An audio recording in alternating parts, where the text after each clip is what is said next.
So the next presenter is Mr. Gaurav Subha and Ms. Prabeshika Pradhan.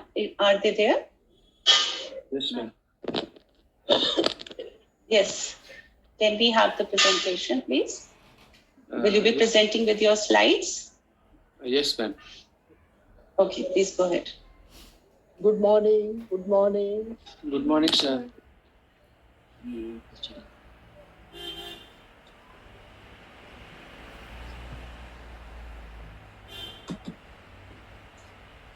Please click on share screen button. There is a green button. Yes, sir. Green share screen button. When you click on share screen button, you can find your already open PPT. Click on that.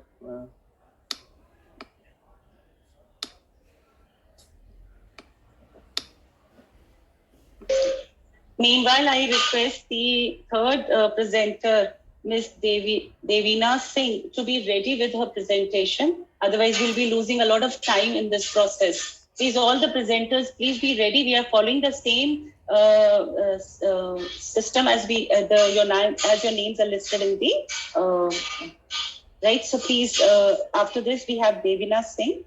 Please, you be ready with your presentation, please. Gaurav, please make it full screen, slideshow mode. Okay. Is it visible? My screen is visible, right? Yes, please. Please go ahead. Okay. Respected Chair, ma'am, respected co-chair, professors, faculties, panelists, and the participants and attendees, good morning to you all. And today's topic on this seminar is we are analyzing insecurity complexes between India and Pakistan, and this paper will be presented by two of us. Myself is Gaurav Subha, and the other one is Prabeshika Pradhan, and she will be covering the second half of this PPT. Parameters that we are highlighting our strategic counter in India, obsession with Kashmir, legacy of territorial dispute, and water resources, economic relation, Pakistan factor, India's political relations with Pakistan, China present, diplomatic support, Afghanistan issues, Indian concerns, and yes, China's Kashmir policy.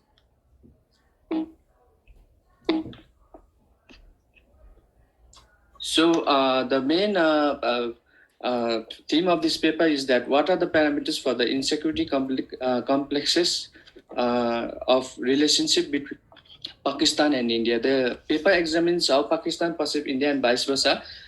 This paper more important tries to understand and focus on what are the parameters for the insecurity complex in the relationship between Pakistan and India. And in order to analyze this paper, we have used secondary sources like journal articles, book, newspaper, digital or electronic sources, and have used interpretive method as to why the certain parameters has caused insecurity between the two, or mistrust between India and Pakistan. And the first is that it is rather strange, even after acquiring nuclear weapons as a deterrent to any probable all-out Indian attacks, Pakistan continues plagued by a sense of insecurity. Repeated Indian assurances to the contrary have failed to convince Pakistan that India is reconciled to Pakistan's sovereign existence and would not pose any physical threat to it, unless provoked. Pakistan has rather continued with its strategy of bleeding India through cross-border subversion. It has raised a constituency of armed non-state actors, for examples like Lashkar-e-Taiba, Jaish-e-Mohammed, Harkat-ul-Mujahideen, Hizbul-Mujahideen, etc., to spread terror in India by all possible means. The most effective of them, Lashkar-e-Taiba, has been gone to the extent of asserting itself as the only true and usable nuclear bomb that Pakistan has in its arsenal. Even when Pakistan has been compelled to pursue peace through dialogue with India under pressure from outside, it has kept this option open. And as investigations into the serial bomb blasting in India during 2006, 2007, and the Mumbai carnage in November 2008 invariably reveal, Pakistan continues to use terror as an instrument of its policy towards India, even when there is enough evidence to prove that such policy has started affecting its own internal security. And when we look at the strategy to counter India, It has also launched several armed operations against India, uh, Gulmarg 1947, Venus 1948, Gibraltar, and Grand Slam 1965, and Badr 1999, and consistently denied involvement of the Pakistani state in any of them. However, memoirs of the Pakistani officials, both civilians and military, clearly indicate that the Pakistani state had planned and implemented those options to seize control of the Kashmir Valley and inflict a conclusive defeat on the Indian army. Even after successive defeats at the hands of the Indian army, its sense of belligerence is driven by the basic assumptions which led Ayub to war in 1965, which is a past case, as we all know. And as a general Hindu rule, moral would not stand more than a couple was deliberate at the right time and place. Such opinions should therefore be sought and exploited, because the past experiences do uh, affect the relationship, the current relationship between the countries.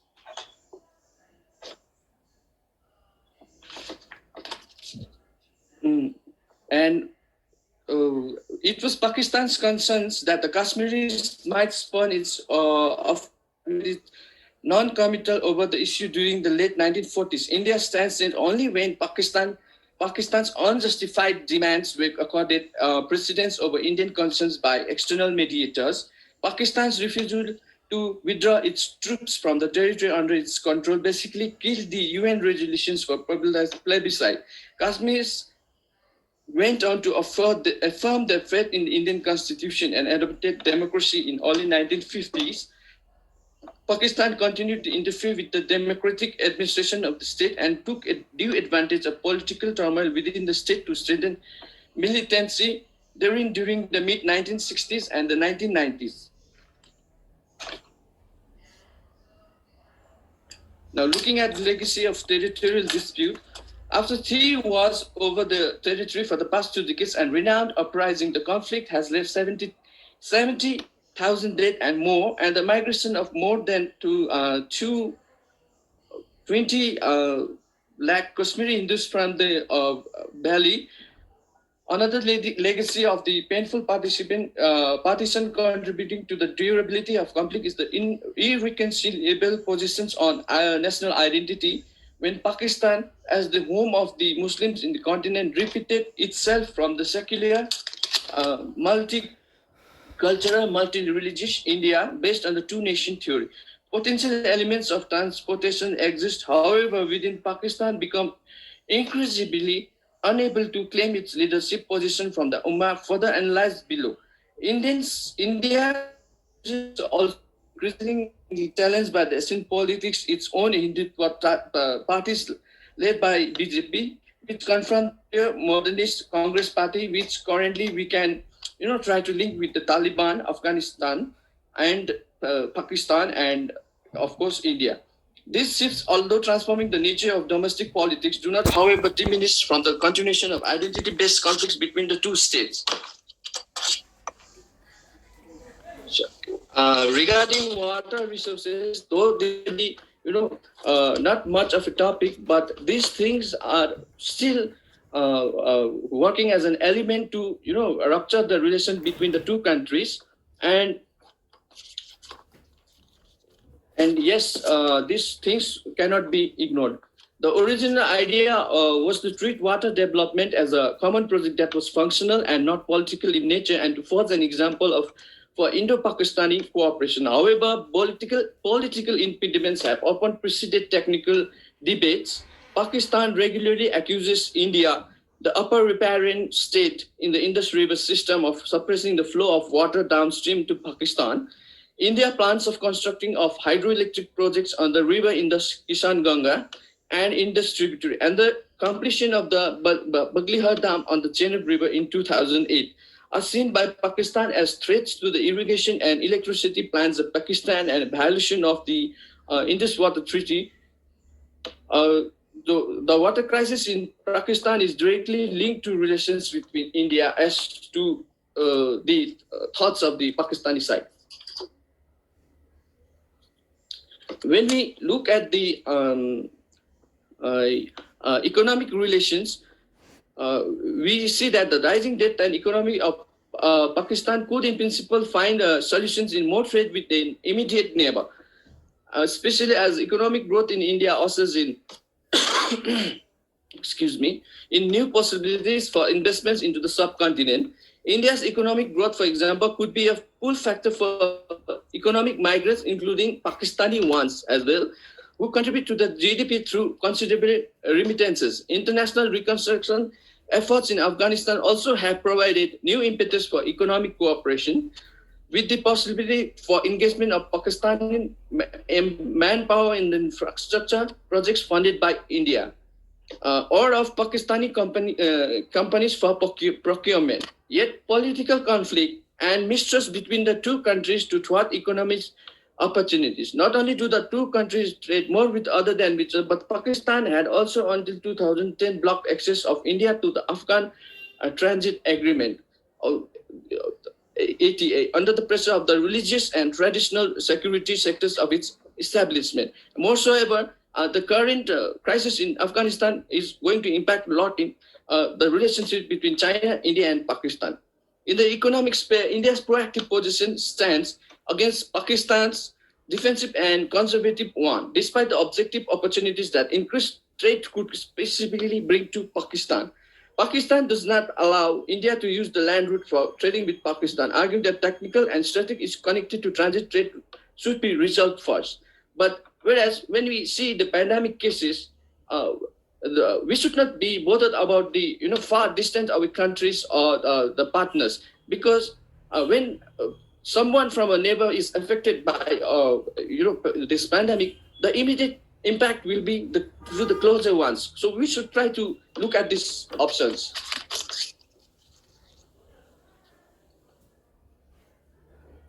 Pakistani factor. The terror industry and proxy war by Pakistan, notwithstanding their economic difficulties, which continuously pops up in the news. Whenever they are on the verge of sinking, some country will bail them out to foster its own interest to them because of their strategic location or terror potential. As the security situation unfolds in Afghanistan-Pakistan region, we should not be surprised if Taliban, which was decimated by the multinational forces once, but nurtured by Pakistan, maybe in the driver's seat in the power struggle in Afghanistan, acknowledging Pakistan as one of the main brokers.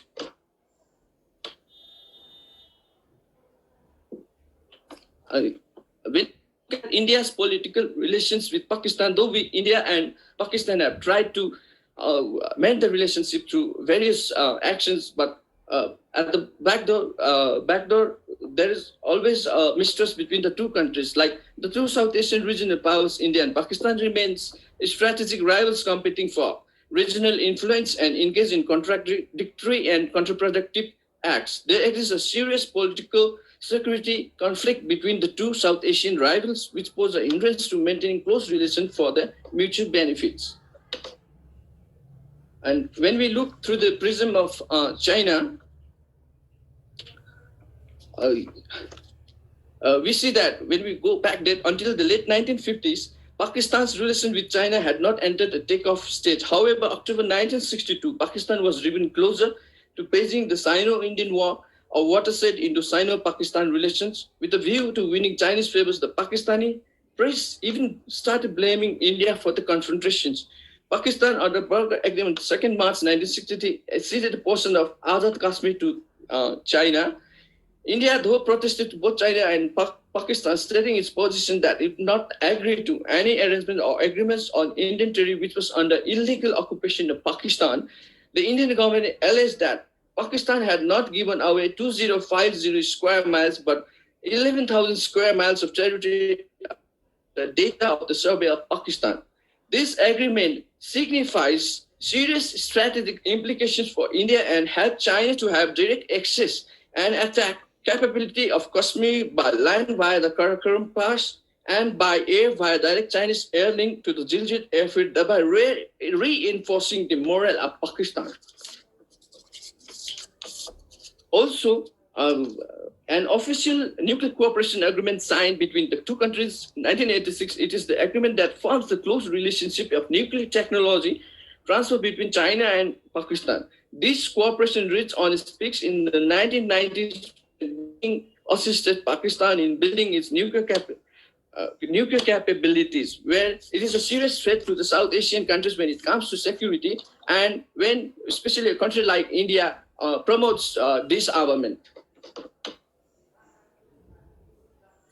When we see diplomatic support during the post 9/11 period, when the United States declared several organizations and international terrorist groups, Pakistani organization Lashkar-e-Toiba, Jamaat-ud-Dawa were also among them. First time in April 2006, United States brought a bid in UN Security Council, declared JUM and LET as international terrorist groups.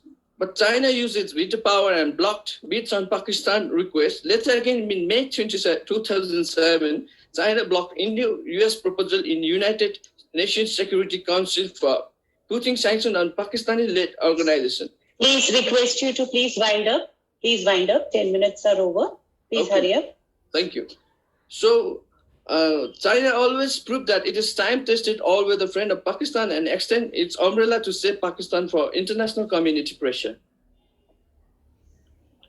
The factors of Sino-Pakistan always the friendship it views as an impediment in India's defense landscape, coupled with Chinese assertiveness. Chinese activities in Pakistan pose serious threats to Indian security interests. The Indian factor in Sino-Pakistan best explained by Hussein Haqqan, former Pakistan, to the United States. He states that for Pakistan, China is a high-value guarantor of security against India. Additionally, for China, Pakistan is a low-cost secondary deterrent to India. So, looking at Afghanistan issues, Pakistan's only ambitions in Afghanistan is achieving its long-cherished goal for strategic depth, which is in sharp contrast to India's interest of ensuring lasting, stable security in Pakistan.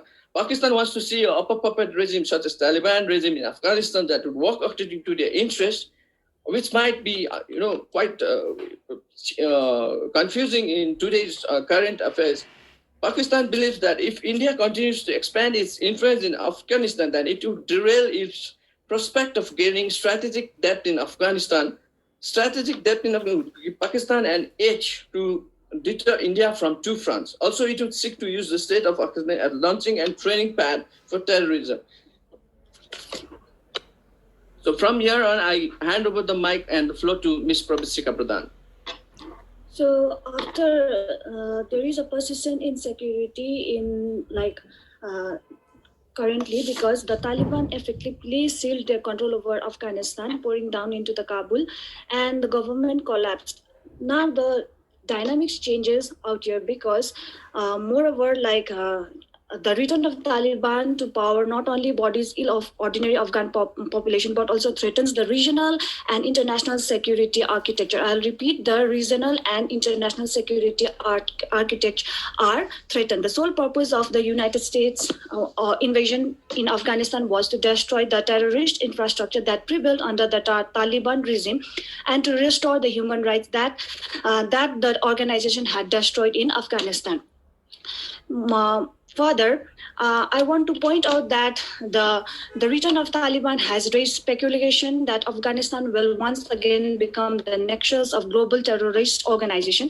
The previous Taliban regime harbored Al-Qaeda operatives who planned and executed various terror attacks on Afghan soil, including 9/11 attacks. This became the primary reason for the American intervention to uproot the Taliban and its allies, who posed a major security challenge for the United States. However, the withdrawal of America and allied troops and the Taliban resurgence, Afghanistan may well become a prime real estate for terrorist groups willing to pay for training grounds in the failed state. Now, the most important thing that I want to showcase is that the report of UN Office of Drug and Crime in 2020, there was a 37% increase of opium cultivation in Afghanistan.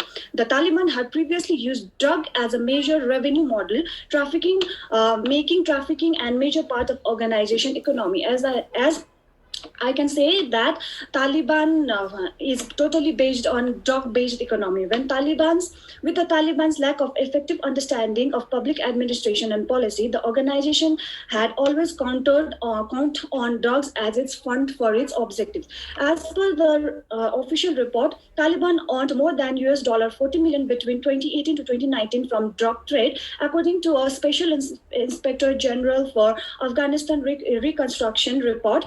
The United States spent an estimate of $8.6 billion between 2002 to 2017 to approve drug trade and crush the Taliban financing. But Afghanistan being a landlocked country and it is heavily dependent upon various border passes like Zara in Afghan-Iranian border for the transit of goods. The control of these border crossing points with Tajikistan in the north, Iran in the west, and Pakistan in the south allows the Taliban to traffic drug more easily.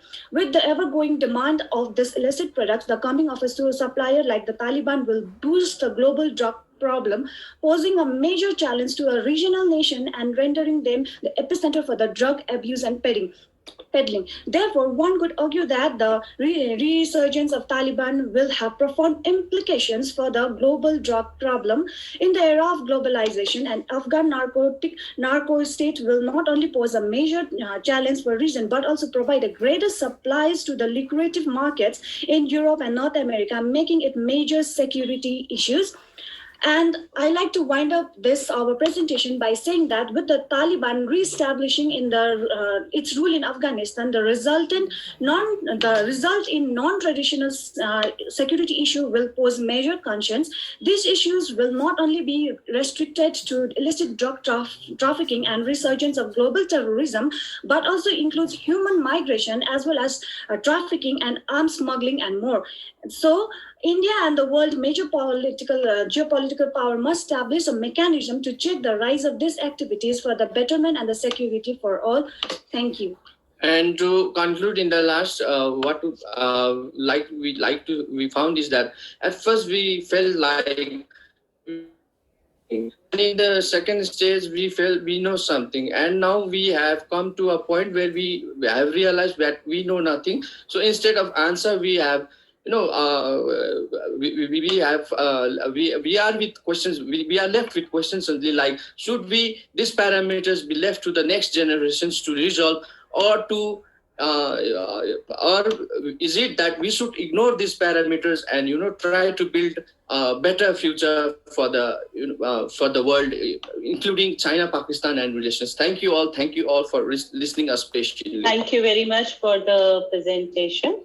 As we do not have much time left for taking any questions, so maybe the question may be posted in the chat box. May I request the next presenter, Ms. Devina Singh,